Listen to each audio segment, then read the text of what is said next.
అక్షరాల సభ వచన కవితా సంపుటిలో నేను రాసిన కవిత కొర్కాస్.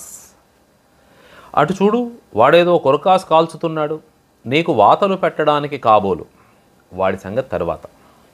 ఇటు చూడు, వీడేదో 4 రాళ్ళను ఏరుకుంటున్నాడు, నీపై విసరడానికి కావచ్చు, వీడలేని బంధమేదో ఉందన్నమాట. ముందు వైపు చూడు, వాడు పరుగెత్తుతూ నీ వైపు తిరిగి చూస్తున్నాడు, వాడికి ముందు చూపు కరువైందేమో, నిన్ను చూసి వెనుకడుగు వేయడానికి సిద్ధపడుతున్నాడన్నమాట. వెనక వైపు చూడు, వాడు నిన్ను తరుముకొస్తున్నాడేమో, వాడబ్బ తరం కాదని తెలిసిపోయిందన్నమాట, వెనకాలే గుంతలు తీస్తున్నాడు. ఓసారి పైకి చూడు, సగర్వంగా తలెత్తుకున్న నిన్ను చూడడానికి ఆకాశం తల వంచింది, అవకాశం దొరికింది, వెళ్ళు పైకి పైకి.